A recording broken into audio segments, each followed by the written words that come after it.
아이가 졸려해서 이제 졸려하는구나, 눕혀야겠다 하고 아이를 침대에 딱 눕히면 아닌데요? 하고 눈이 번쩍 뜨죠. 그럴 때 우리에게 찾아오는 고비예요. 이제 수면 교육의 종류와 방법으로 한번 들어가 볼게요. 수면 교육의 종류는 사실 여러 가지가 있는데요. 그 중에 오늘은 2가지를 한번 알려드리려고 합니다. 그리고 어떤 방법으로 하면 좋을지에 대한 포인트들도 알려드릴 거예요.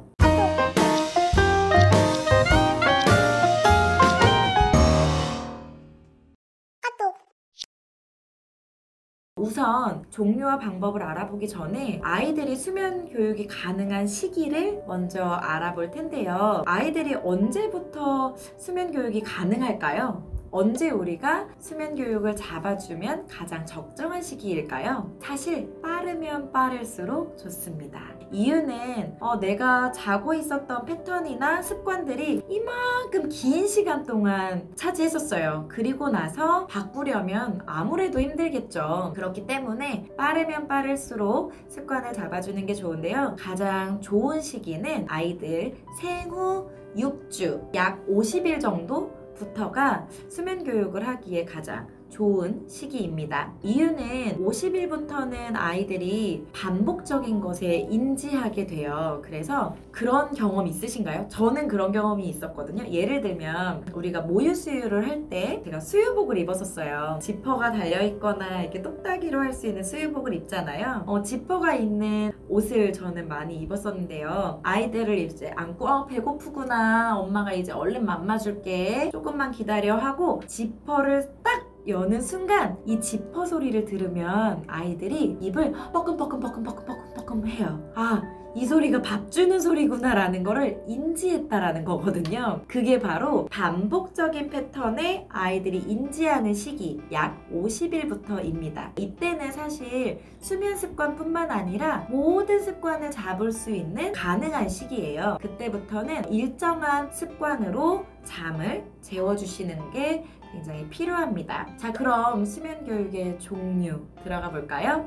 수면 교육의 종류에 대해서 한번 알아볼 텐데요. 사실 종류와 방법 여러 가지가 있어요. 오늘은 그 중에서 2가지에 대해서 알아보고 각각의 포인트들을 잡아보도록 하겠습니다. 우리가 가장 많이 쓰는 방법, 그리고 엄마들이 가장 힘들어하는 방법, 바로 안누법 먼저 소개를 해드리려고 하는데요. 안누법 뭐죠? 네, 맞아요. 안고 눕히는 방법. 제일 많이 사용하는 방법이지만 제일 힘들어하는 방법이기도 합니다. 안아서 한참 재웠는데 허리도 아프고 손목도 아프고 이렇게 힘들게 재웠는데 눕히면 깨요. 그래서 안누법과 같이 따라다니는 애기가 있어요. 걔가 바로 등 센서죠. 안누법 하면은 등 센서라는 단어가 꼭 따라다니는 것 같아요. 눕히면 깨요. 우리에게는 등 센서가 고장나지를 않아요. 어쩜 그렇게 센서가 활발히 움직이나 몰라요 라는 이야기들을 많이 하십니다. 제가 예전에 저희 첫 아이를 키울 때 가장 힘들었던 게 이제 밤잠 재울 때였던 것 같아요. 그래도 잘 자줬던 우리 아이인데도 불구하고 밤잠 재울 때 저도 아이도 오래 걸렸던 것 같아요. 그리고 지치는 시간이기도 하고요. 사실 엄마들이 제가 아이를 이렇게 재우고 있으면 저희 신랑이 문을 빼꼼 열어서 봐요. 재우고 있나? 다 재웠나? 어떡하지? 막 이렇게 빼꼼 열어서 볼 때가 있어요. 그러면 제가 자기야, 잔다 이제 자.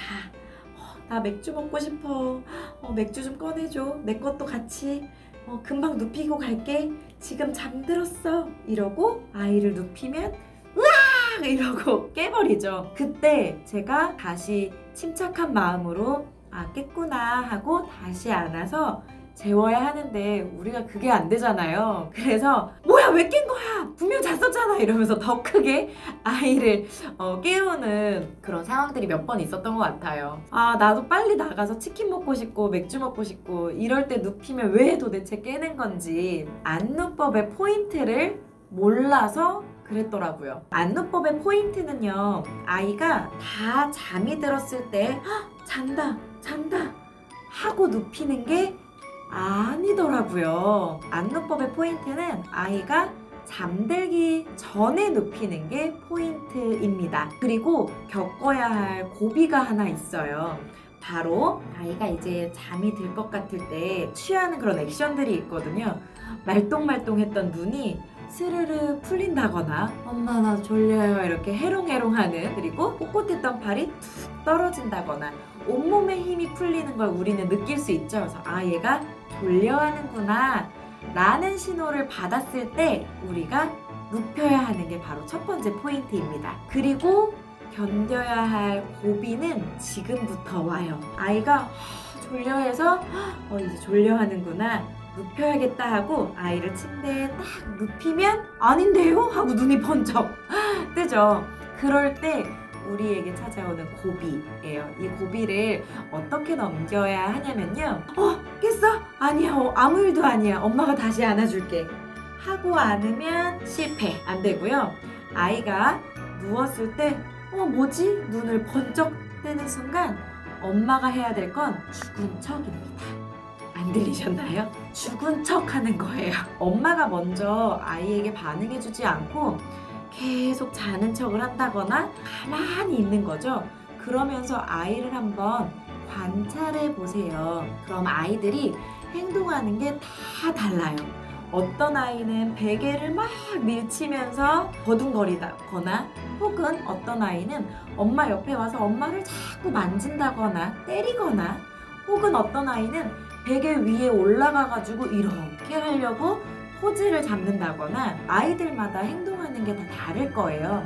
그 모습을 엄마들이 조금 지켜보시는 게 바로 고비인데요.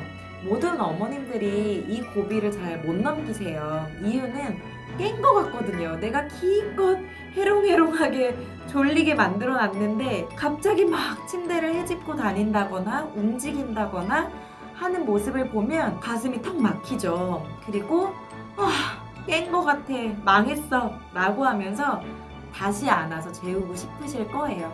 근데 이때 아이들이 행동하는 것을 가만히 놔둬줘야 하는 게 우리의 겪어야 될 고비이지만 역할이기도 합니다. 아이들은 아까 말씀드렸다시피 오늘 초점책 너무 많이 봤어, 모빌 너무 많이 봤어, 피곤해 하고 푹 잘 수 있는, 혼자 잘 수 있는 능력이 없어요.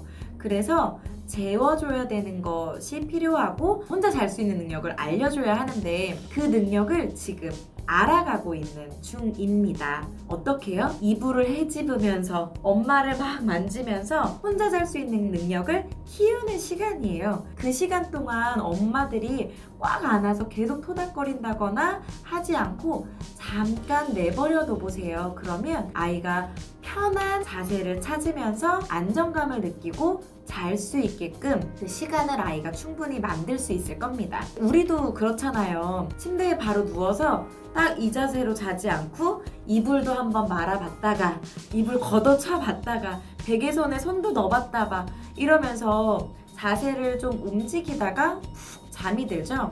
아이들도 본인들의 편한 자세를 찾고 있는 거예요. 그리고 엄마를 만지면서 엄마가 옆에 있구나, 지금 안정적인 상태구나, 내가 자도 괜찮은 곳이구나 라고 본인이 지금 스스로 자도 괜찮은지 파악하고 있는 중이거든요. 그래서 그 상태를 잠깐 놔둬주셔야 합니다. 그렇게 10분, 15분, 짧은 날은 5분 이렇게 막 움직이다가 편한 자세로 잘 수 있게끔 우리가 도와줘야 되는 거죠. 그래서 이렇게 안누법의 포인트를 아셨다면 안누법의 최종 목표는 앉고 있는 시간을 좀 줄이고 점점 누워있는 시간을 길게 하면서 안아주지 않고 그냥 눕혔을 때 아이가 버둥버둥 하다가 잘 수 있게끔 하는 게 우리들의 최종 목표입니다. 그러면 우리의 손목도 어깨도 허리도 스트레스도 좀 줄일 수 있겠죠? 자, 두 번째 방법을 소개해 드릴 텐데요. 이 두 번째 방법은 어머님들이 이 안누법을 하시다가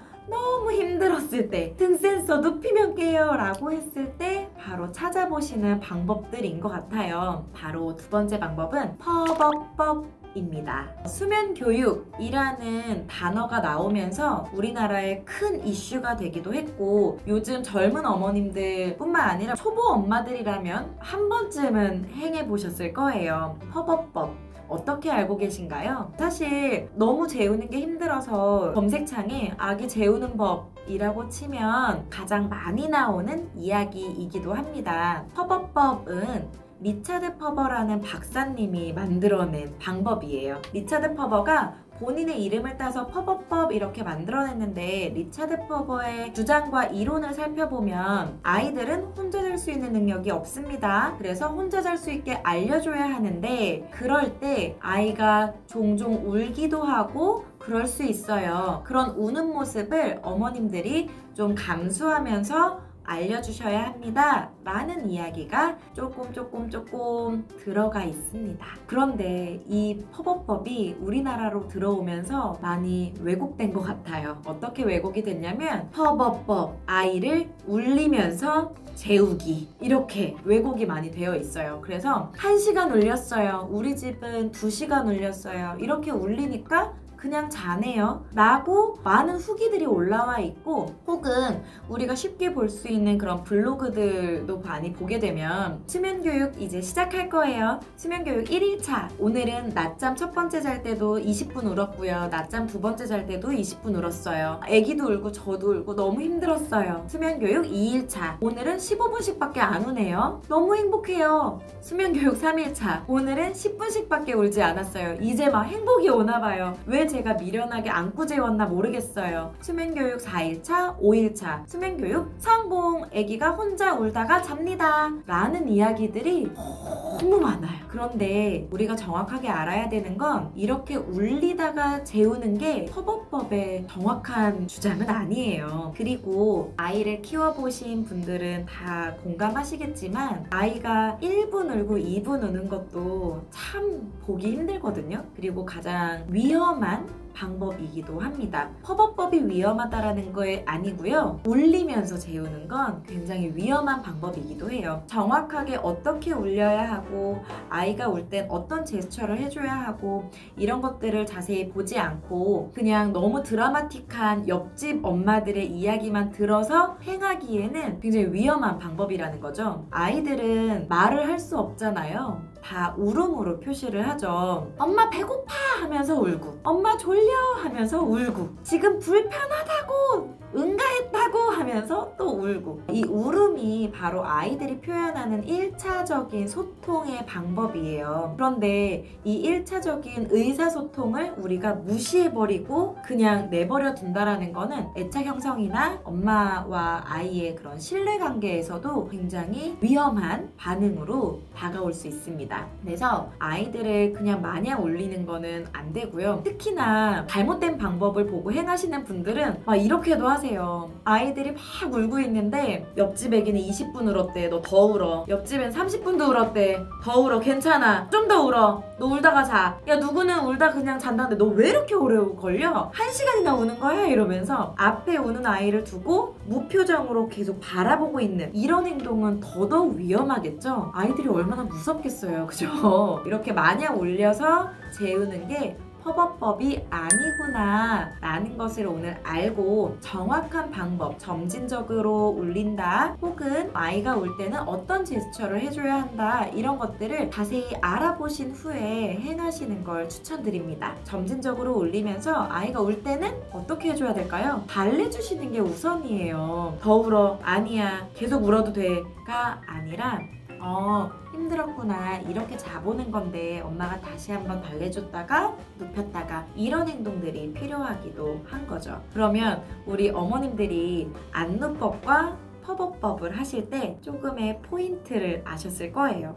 우리 아이 조금 더 정확한 방법으로 재워볼까요? 이렇게 오늘 수면에 대해서 한번 알아봤는데요. 오늘만큼은 저도 이 영상을 보시는 모든 어머님들도 푹 잘 수 있는 그런 하루가 되셨으면 좋겠습니다. 우리 아이들이 잘 잘 수 있는 그날까지, 그리고 우리도 잘 잘 수 있는 그날까지 우리 어머님들 오늘도 편육하세요.